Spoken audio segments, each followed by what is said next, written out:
এবার আয়ুষ্মান হবে সবার। হ্যাঁ, আপনার যে কার্ড থাকুক না কেন আপনি কিন্তু আয়ুষ্মানের মতো সুযোগ সুবিধা পেয়ে যাবেন। মুখ্যমন্ত্রীর নতুন একটি ঘোষণা। হাই ফ্রেন্ডস, ওয়েলকাম টু বাংলাই সেরা ইউটিউব চ্যানেল। আপনারা প্রত্যেকেই জিজ্ঞেস করছিলেন বা অনেকেই চিন্তায় ছিলেন যে আমার কি আয়ুষ্মান ভারত কার্ড হবে, আমি কি কেন্দ্রীয় সরকারের আয়ুষ্মান প্রকল্পের লাভ ওঠাতে পারবো। আমার তো RKSY1 কার্ড, আমার তো RKSY2 কার্ড, আমি তো জেনারেল বা আমার তো SPHH বা PHH কার্ড নেই, তাহলে কি আমি আয়ুষ্মান প্রকল্পের আওতায় আসতে পারবো? এবারে আপনাদের জন্য দারুণ একটি সুখবর মুখ্যমন্ত্রী ঘোষণা করে দিয়েছেন। কি সেই সুখবর? সেই কার্ডের নাম কি? আপনি কিভাবে আয়ুষ্মানের মতো বেনিফিট পাবেন? আমাদের এই রাজ্যের বাইরে গিয়ে কিভাবে চিকিৎসা করাতে পারবেন? কারা আবেদন করতে পারবেন? কোন কোন কাগজ লাগবে? আমি আজকের কথা বলবো আয়ুষ্মান কার্ডের মতো MMSBY কার্ড নিয়ে। ভিডিওটি সম্পূর্ণ দেখতে থাকুন, ডিটেলস ধারণা আপনি পেয়ে যাবেন। মাথা পিছু আপনারও স্বাস্থ্য বীমা কার্ড হতে চলেছে। চলুন দেখে নেওয়া যাক। তবে তার আগে রিকোয়েস্ট করবো ভিডিওটি অবশ্যই লাইক করুন, শেয়ার করে প্রত্যেককে জানান। নিয়মিত আপডেটগুলি দেখতে চ্যানেলটিকে সাবস্ক্রাইব করে রাখুন। চলুন দেখে নেওয়া যাক। যারা আয়ুষ্মান ভারতে আসছেন না তার জন্য রাজ্য সরকার নিজস্ব স্কিম ডিক্লেয়ার করেছে, মুখ্যমন্ত্রী স্বাস্থ্য বীমা যোজনা। আয়ুষ্মান ভারতের মতোই গোটা ভারতবর্ষ জুড়ে 5 লক্ষ টাকা পর্যন্ত আয়ুষ্মান ভারত যে যে হসপিটালে বা প্রাইভেট হসপিটালে, গভর্নমেন্ট হসপিটালে পান, সেখানে সেখানে মুখ্যমন্ত্রী স্বাস্থ্য বীমাতেও 5 লাখ টাকা পর্যন্ত।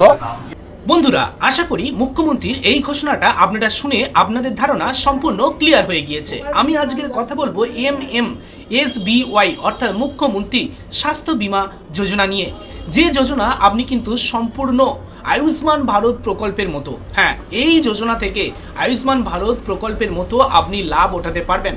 অর্থাৎ মুখ্যমন্ত্রীর কথা অনুযায়ী আয়ুষ্মান ভারত কার্ড যেসব জায়গায় অ্যাভেলেবেল আছে, আপনি এবার থেকে রাজ্যের এই মুখ্যমন্ত্রী স্বাস্থ্য বীমা যোজনার কার্ডও সেই সব জায়গায় গিয়ে আপনি ফেসিলিটি পেতে পারেন। অর্থাৎ আয়ুষ্মান যেখানে যেখানে সুযোগ সুবিধা দেবে, মুখ্যমন্ত্রী স্বাস্থ্য বীমা কার্ডও সেখানে সেখানে সুযোগ সুবিধা দেবে। আগের রাজ্য সরকারের স্বাস্থ্যসাথী কার্ড আমাদের এই রাজ্যের বাইরে তেমন একটা জায়গায় অ্যাভেলেবেল ছিল না বা সেই সব জায়গায় চালু ছিল না।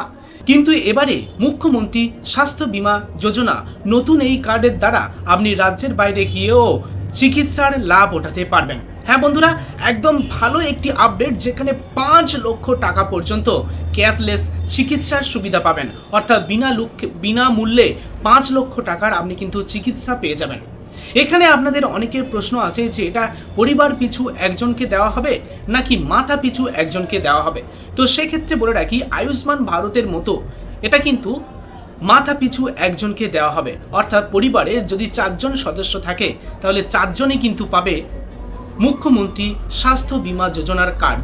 ওকে, যেটা পূর্বের সরকার শুধুমাত্র পরিবার পিছু স্বাস্থ্যসাথী কার্ড একজনকে দেওয়া হয়েছিল। অর্থাৎ পরিবারে একটা স্বাস্থ্যসাথী কার্ড ছিল, তার আন্ডারে 3-4 জনের নাম ছিল। কিন্তু এবারে পরিবারের সদস্যের মাথা পিছু প্রত্যেককে কিন্তু 5 লক্ষ টাকার ক্যাশলেস চিকিৎসার ব্যবস্থা করে দিচ্ছে নতুন মুখ্যমন্ত্রী শুভেন্দু অধিকারী মহাশয়। এই উদ্যোগের জন্য অসংখ্য ধন্যবাদ। আমরা অনেকেই চিন্তায় ছিলাম, যাদের RKSY1 রেশন কার্ড, যাদের RKSY2 রেশন কার্ড, এরা অনেকটাই চিন্তায় ছিল, তাদের আয়ুষ্মান ভারত কার্ড করে দেওয়া হচ্ছে না। তো সেক্ষেত্রে মুখ্যমন্ত্রী বললেন, না করে দেওয়া হলেও মুখ্যমন্ত্রী তার নিজের তহবিল থেকে বা নিজের একটি স্কিম চালু করতে চলেছে, যেখানে আয়ুষ্মানের মতো সুযোগ সুবিধা দেবে মুখ্যমন্ত্রী স্বাস্থ্য বীমা যোজনা। ওকে বন্ধুরা, আপনাদের জন্য ভালো একটি সুখবর যে আপনার যে কোনো কার্ড থাকুক, সে RKSY1 থাকুক, RKSY2 থাকুক, PHH, SPHH যাই থাকুক না কেন, আপনার আয়ুষ্মান কার্ড থাকুক কিংবা নাই থাকুক, আপনি কিন্তু স্বাস্থ্য বীমা যোজনার জন্য আবেদন করতে পারবেন। পরিবারের প্রত্যেক সদস্যের মাথা পিছু একজনকে দেওয়া হবে 5 লক্ষ টাকার ক্যাশলেস চিকিৎসার সুবিধা। তাও শুধুমাত্র আমাদের রাজ্যে নয়, রাজ্যের বাইরে গিয়েও আপনি চিকিৎসার লাভ ওঠাতে পারবেন। কিন্তু বন্ধুরা, এখানে একটি প্রশ্ন করছেন আপনারা যে তাহলে কি সকলেই পাবে? যারা বড়লোক তারাও কি পাবে? যারা চাকরিজীবী তারাও কি পাবে এই কার্ডের সুবিধা, অর্থাৎ মুখ্যমন্ত্রী স্বাস্থ্য বীমা কার্ডের সুবিধা? সেক্ষেত্রে আপনাদেরকে একটি কথা আমি বলে রাখি।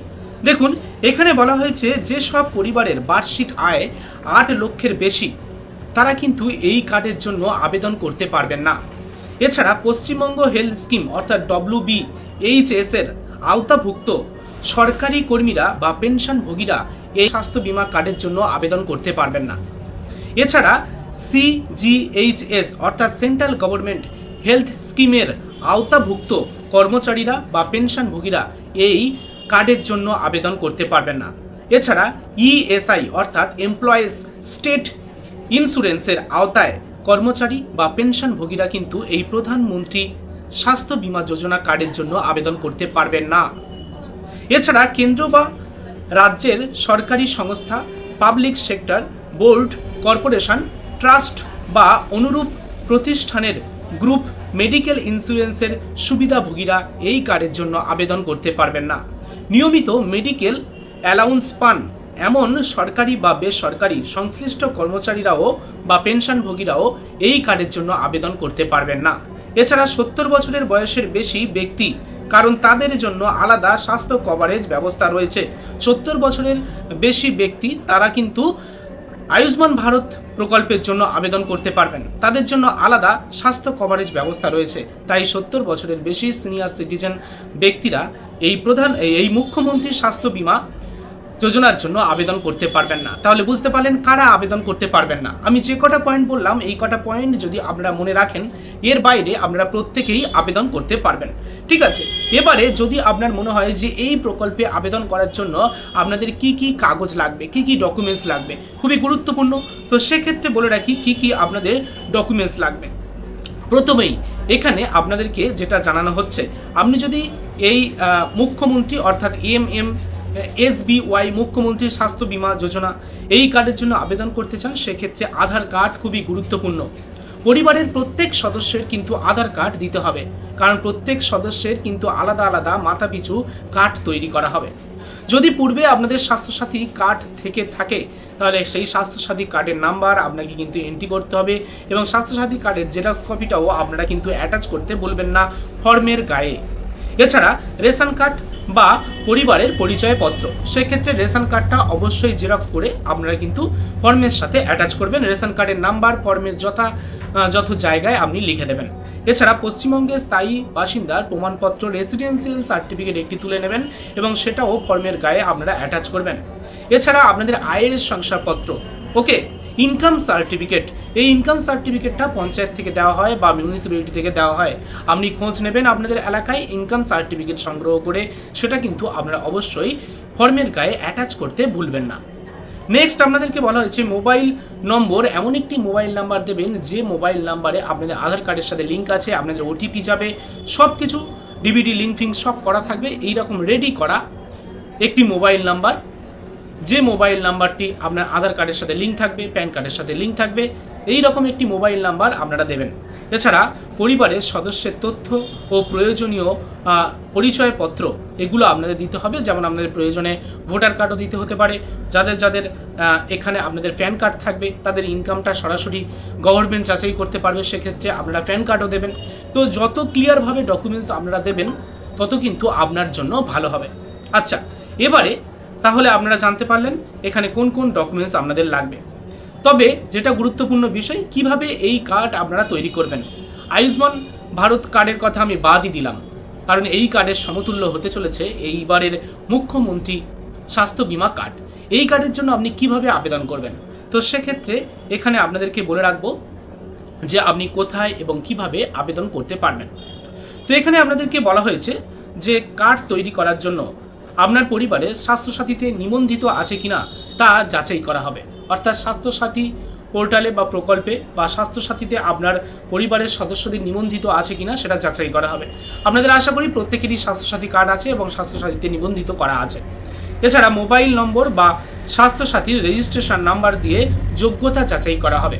আপনাদের মোবাইল নাম্বার অথবা স্বাস্থ্যসাথীতে রেজিস্ট্রেশন নাম্বার দিয়ে যোগ্যতা যাচাই করা হবে। যারা এখনও স্বাস্থ্যসাথীতে নিবন্ধিত নন তারা আবেদনপত্র পূরণ করে দুয়ারে সরকার বা যেটা জনকল্যাণ শিবির, এই জনকল্যাণ শিবির যেটা আপনাদের পরবর্তীতে চালু হতে চলেছে, পরবর্তীতে আপনাদের এই বর্ষাটা কেটে গেলে জনকল্যাণ শিবির আবারও চালু হবে। এবারের জনকল্যাণ শিবিরে আপনাদের কিন্তু এই মুখ্যমন্ত্রী স্বাস্থ্য বীমা যোজনার জন্য আবেদনের ফর্ম দেওয়া হবে।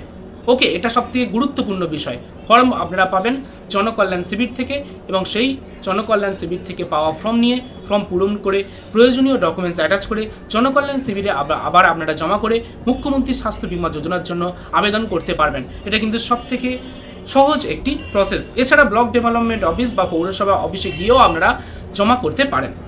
নথি যাচাই সম্পন্ন হলে পরিবারের যোগ্য সদস্যদের নামে কার্ড বা ডিজিটাল রেকর্ড তৈরি করা হবে এবং সেই কার্ড দেখিয়ে তালিকাভুক্ত হাসপাতালে ক্যাশলেস চিকিৎসার সুবিধা পাওয়া যাবে। ওকে, আশা করি আপনারা বুঝতে পেরেছেন।